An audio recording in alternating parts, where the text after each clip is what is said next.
Detection of radioactive materials in wastewater. Radioactive materials can cause serious health issues if taken into the body, with ionizing radiation being a known carcinogen. Thankfully, skin is competent enough to block out most low-level radiation. The issue arises when radiation is taken into the body through substances like water. Water exposed to radioactive material can be contaminated, making it unsafe for human consumption. Analysis has to be done on exposed water before it can be deemed fit for release or suitable for consumption. New analytical techniques are being thought up and used to try and combat contamination of water with radioactive material. There are many ways in which water can become contaminated with radioactive materials. Some of these are highlighted here, such as spent fuel ponds, where once fuel rods are used up in nuclear reactors, they are dumped into large pools of water in order to cool them down both in terms of temperature and in terms of radioactive activity. These are not used as commonly anymore, in favor of drier methods. As well as this, there are water cooling systems for nuclear power plants, although the water very rarely has the chance to come into contact with nuclear material. As well as this, there is high-level nuclear waste, which in many cases has been dumped into water sources due to incorrect handling. Not only dumped into the ocean, but also buried underground and leaked into groundwater, contaminating water sources for many places, such as Idaho, which had a serious radiation leak about 30-40 years back. And finally, natural contaminants in groundwater. There are areas such as the Midwest of America which have naturally high levels of radium-226 and radium-228. Now on to the question of why did we, or why did I, pick this problem?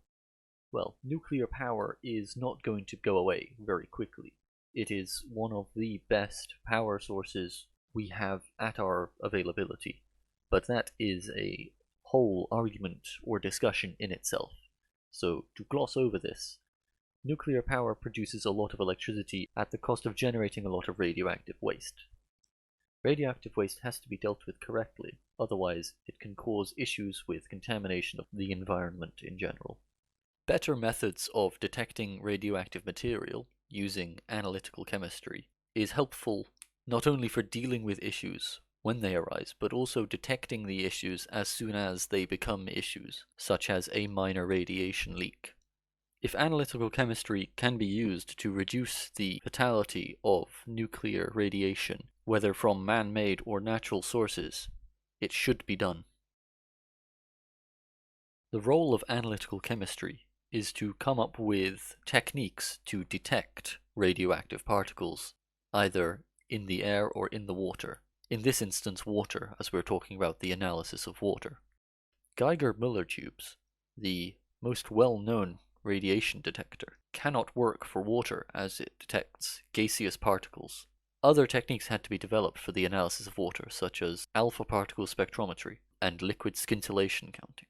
In addition to this, analytical chemistry can help lead the way to clearing up contaminated waste, such as the use of electrodialysis to remove upwards of 95% of radioactive particles from wastewater. Unfortunately, radioactive disasters are more common than would be liked.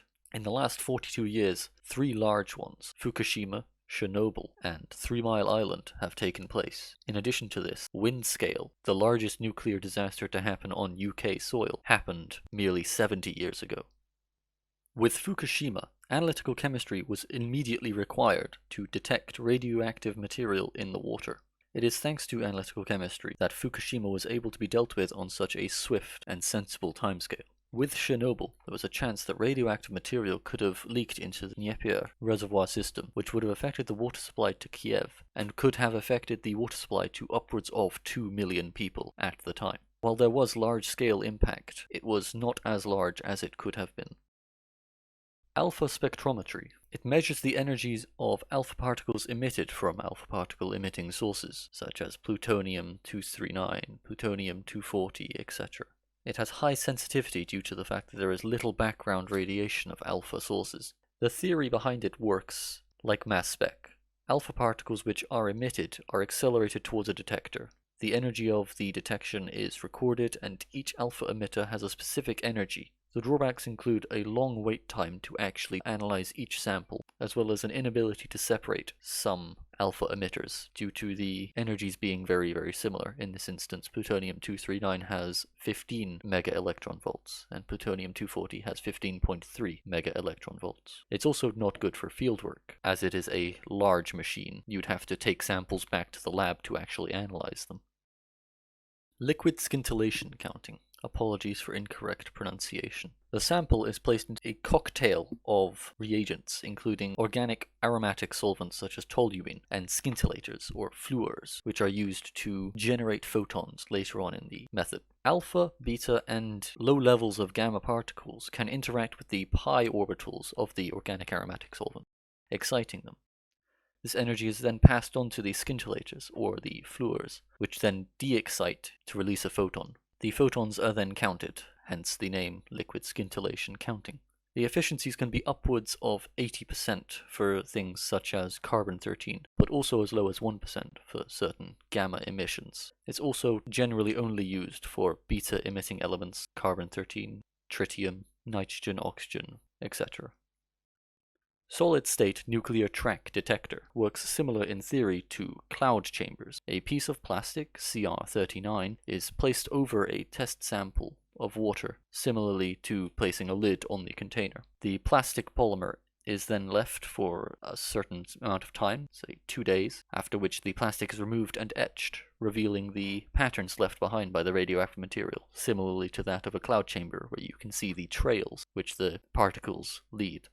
This is currently being used in the Gaza Strip region, looking for excessive amounts of radium, which can be found to accumulate in drinking water, causing serious health issues. It is, contrary to the previous two techniques, great for site assessment or field work, as you can take a sample of water, put a lid on it, and leave it for 2 days. You can have multiple samples on the go, and you're not required to use heavy machinery. The benefits of these techniques are ever present, such as the analysis of bioaccumulation of radioactive material in aquatic life after Fukushima, or analysis of exclusion zone water sources in Chernobyl, as well as other countries identifying, after the spread of airborne waste, if there were any contaminations in their countries. And even today, analysis of radioactive material is being used to help prevent the possible deaths of accumulation of radioactive isotopes in drinking water in some of the most impoverished and war-torn areas of the world, such as the Gaza Strip. Analysis of water is essential to life, as life itself depends on water. Impure or contaminated water can lead to serious health issues. The development and upkeep of techniques to detect and protect people from potential sources of radioactive material will always be impactful and beneficial. By Thomas Romain.